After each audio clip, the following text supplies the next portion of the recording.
Questo video è sponsorizzato da Card Raider. Clicca sul link che troverai nel testo di questo video e avrai diritto a un bonus di benvenuto di 2 euro spendibile sul loro marketplace.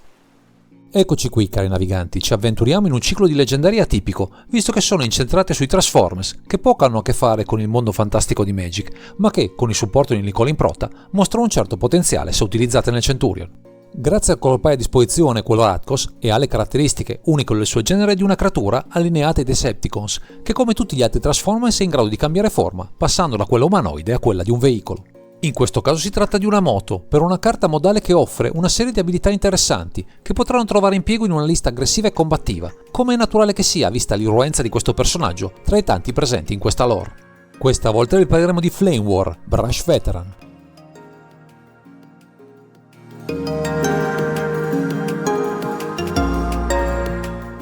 Siamo di fronte a una carta che ci offre un doppio approccio nella zona di comando. Da un lato una creatura con un motore di sacrificio incorporata, dall'altro un veicolo che si anima da solo, in grado di rappresentare appieno le peculiarità di questo Transformer. Ma andiamo con ordine, analizzando le sue caratteristiche. Iniziamo da Flame War, Brush Veteran, che con 3 mana, uno generico, uno nero e uno rosso, abbiamo un robot, con forza 3 costituzione 2 e con 3 abilità, di cui uno in grado di farlo entrare in campo come Flame War Streetwise Operative. Nella prima abilità c'è più di quanto sembri. Paga un mana nero e un mana rosso. Puoi lanciare questa carta convertita pagando un mana nero e un mana rosso. Con la seconda abbiamo sacrifica un altro artefatto, metti un segnalino +1/+1 su Flame War e convertila, attiva solo come stregoneria. Infine, nella terza troviamo paga un mana generico, scarta la tua mano, aggiungi alla tua mano tutte le carte esiliate che possiedi con segnalini informazioni. Passiamo ora a Flame War Streetwise Operative, che con identità colore rosso e nera abbiamo un veicolo con forza 2 costituzione 1, minacciare, tocco letale e con 2 abilità, di cui una che ci permette di utilizzarla come fosse una creatura. La prima abilità recita metallo vivo, fintando che è il tuo turno questo veicolo è anche una creatura.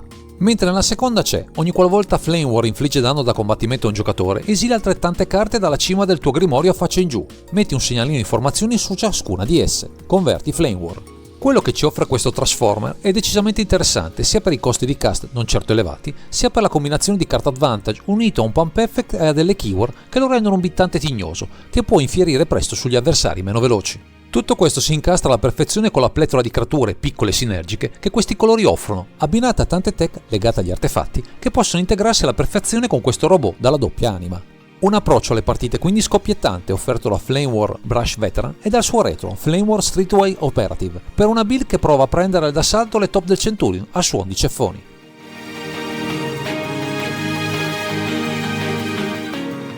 Con quello che offre Flame War Brush Veteran, con la sua conversione in Flame War Streetwise Operative, abbiamo l'assoluta necessità di alimentare il sacrificio nell'abilità del robot integrando il veglio del veicolo, così da ottenere il massimo da questa particolare leggendaria. Per farlo ci servono creature che costano poco o nulla, come Memnite, Frogmite o Icehold Golem, così da darci pezzi sacrificabili facilmente, oltre a abitanti estemporanei che possono alimentare la nostra fase aggro, mantenendo alta la pressione sul nemico. Anche generatori di token, come nel caso di Loyal Apprentice, saranno perfetti per lo scopo, soprattutto se vogliamo a un certo punto ingrossare le statistiche della nostra moto, che essendo un minimo evasiva può permetterci di chiudere i giochi anche con danni da comandante a partita avanzata. Se interagiamo correttamente con una base artefatti, siano esse creature o altri sassi, tech come Disciple of the Vault e Ghirapur Aether Grid, per aumentare i danni inflitti all'opponente, saranno le benvenute, sfruttando al massimo il limite dei 25 punti vita nel Centurion, per vittoria al fulmicotone. Non mancheranno elementi per scombinare anche il gioco dell'avversario, tra la protezione offerta alla Welding Jar e negli Spellbomb, per esiliare cimiteri molesti, il tutto sfruttando il potenziale degli artefatti, che può donarci, anche in questo color pie, molti elementi di pregio.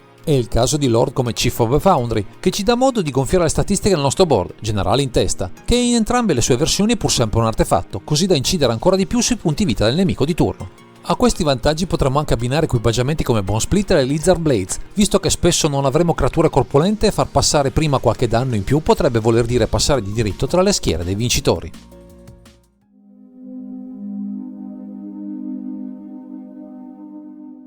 Finora ci siamo concentrati sui punti principali che possono esaltare le caratteristiche di questa Flame War Brush Veteran, che come da tradizione dei Decepticons non vede l'ora di seminare morte e distruzione tra i suoi nemici. Innanzitutto dobbiamo avere a disposizione diversi pezzi sacrificabili a basso costo per il generale e tra Ornithopter, Sojourner Companion e Inventor's Apprentice ci doteremo di creature che possono entrare senza grossi investimenti, sfruttando anche la massa critica di artefatti presenti in campo. Si tratterà di creature a volte piccole e poco incisive, ma con gli effetti di Iron Apprentice, Mir Scapling e Sparring Construct proveremo a incrementarne le statistiche con segnalini +1 che ci possono fare comodo per un rush di danni finale.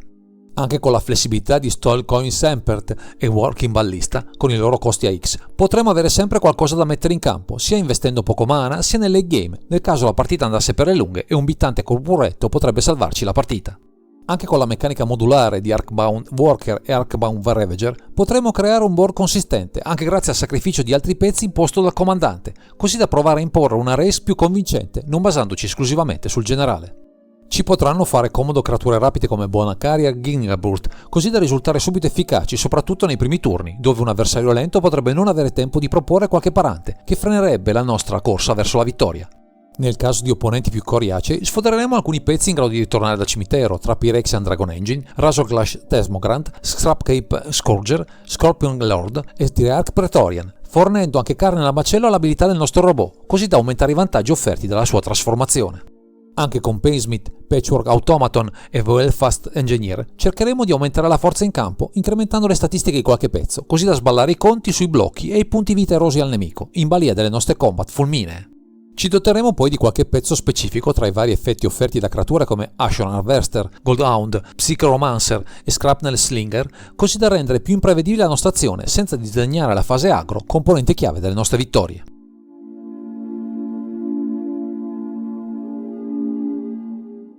Visto che spesso Flame War Brush Veteran e la sua controparte Flame War Streetwise Operative non saranno a capo di un'armata dalle statistiche corpulente, avremo necessità di qualche mezzo per incrementarne l'incisività, soprattutto se puntiamo a uccidere il nemico con danni da comandante. Per questo utilizzeremo una serie di equipaggiamenti Cranial Plating, Ether of Virtue, Snated Kit e Suko, cercando di limitare al massimo il costo di cast e di equip di questi pezzi, visto che con le continue conversioni del generale dovremo ripetere il processo a ogni sua trasformazione. Anche con la nuova meccanica riconfigura offerta da Blades of Eoni, Ogrehead Helm e Rabbit Bactery, ci doteremo di carte dalla doppia anima, creatura utile all'inizio, anche solo come pezzo sacrificabile, e come equipaggiamento in seguito, per gonfiare le statistiche del comandante per i danni finali. Ci doteremo anche di qualche veicolo tra Mukotai, Soul Reaper e Smuggler's Copter, unendo i vantaggi di questi pezzi alla presenza di piccole creature, che molto spesso appena entrate non sarebbero in grado di fornire il giusto apporto alle nostre combat, sempre fondamentali. In affiancamento a questa esigenza ci faranno comodo alcuni generatori di token tra Angerberg Walker, Onicult Anvil e Retrofitter Foundry, così da avere sempre qualche pezzo in campo, anche dopo una rimozione globale, sempre dietro l'angolo a spegnere la nostra race. Con una curva mana estremamente bassa, a partire dalla zona di comando, non sprecheremo troppi slot per i sassi, giusto Lotus Petal, Mox Amber, Mox Opal, coadiuvati da Springleaf Drum, il minimo sindacale insomma, per non disperdere slot in carte che non ci permettono di spingere sull'acceleratore. Anche con Expedition Map cercheremo di stabilizzare le fonti di mana, ma si tratta di un singolo slot che non andrà a intaccare la nostra aggressività, evitando giusto di rimanere impantanati cercando una terra del colore giusto o una tech utile nel momento del bisogno. Non avremo poi molte carte atte a interagire con il nemico, giusto qualcosa tra Chain Lighting, Galvanic Blast, Lightning Bolt e Pirate Spellbomb, che possono spingere gli ultimi danni o rimuovere qualche pezzo molesto, il tutto finalizzato a eliminare il problema alla radice, più che a perderci in risposte poco funzionali per la vittoria. Come unico elemento consistente per pescare nuove carte, oltre al generale, avremo Skullcap, carta che qui brillerà, visti i molti pezzi a disposizione da sacrificare, ma con l'imprinting offerto dal comandante non avremo bisogno di molte altre soluzioni, almeno sotto questo punto di vista.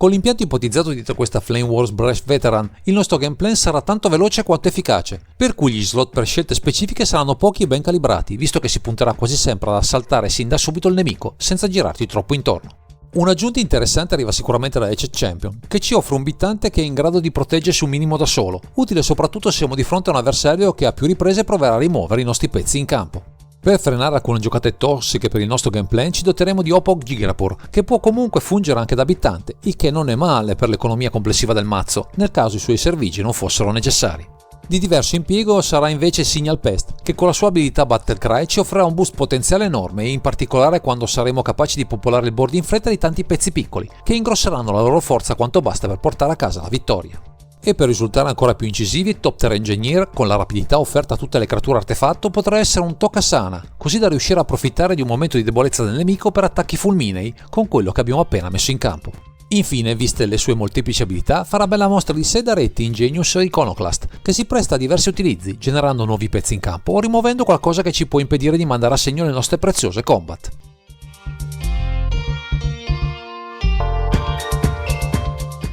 Passiamo ora ad analizzare i pro e contro di questo comandante, anche rispetto ai colori a disposizione e alle meccaniche possibili, così da valutare quanto possa essere efficiente un archetipo costruito su questo robot. Di base, avere un comandante in questi colori che si pone l'obiettivo di farci pescare nuove carte, anche se con meccaniche articolate, è un'ottima cosa, soprattutto se il tutto si abbina a un bittante evasivo, che può sostenere la nostra fase aggro facilmente. Tutto questo si abbina perfettamente con dei costi di cast bassi e una certa propensione a sfruttare un comparto creature che sarà capace di proporre un gameplay veloce e aggressivo, adatto ad assaltare i punti vita del nemico di turno, in men che non si dica. Ottime basi per una build semplice e anche economica, che può approfittare della pletora di staple e la rarità anche comune, che popolano questi colori e questa specifica tipologia di meccaniche, per un archetipo semplice ma funzionale al tempo stesso. Se i pregi sono indubbi e anche facilmente intuibili, lo sono anche i difetti, come il vincolo di avere sempre il generale in campo, per non rimanere troppo presto privi di benzina per le nostre combat, risultando alla fine poco incisivi, in particolare quando dobbiamo affrontare avversari pieni di interazioni. La base artefatti, se da un lato ci agevola, dall'altra ci fa scoprire il fianco a tutto lei specifico, che spesso fa capolino nel formato per frenare anche altre tipologie di meccaniche, quindi sarà bene capire bene il meta da affrontare,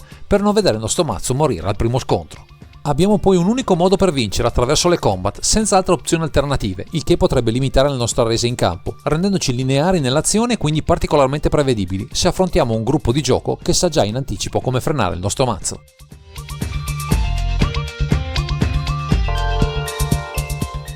Dopo questa carrellata è giunto il momento di dare un voto al nostro Flame War Brush Veteran, a sintesi di tutte le considerazioni effettuate, con il supporto del nostro consulente specializzato in centurion rispetto a questo comandante. Soppesando tutto, ci sentiamo di dargli un 8,5, andando a premiare i vantaggi offerti, a un costo di cast contenuto, di questo particolare comandante, anche se non va ad offrire un gameplay particolarmente innovativo, anche se efficace, se il meta non è particolarmente veloce. Con questa ultima considerazione abbiamo finito la nostra disamina. Ringraziamo ancora una volta Nicola Improta che ci ha assistito per la realizzazione di questo video dedicato a un nuovo generale che prova a portare la lore dei Transformers anche nel contesto del Centurion, con una ventata di novità più che apprezzabile.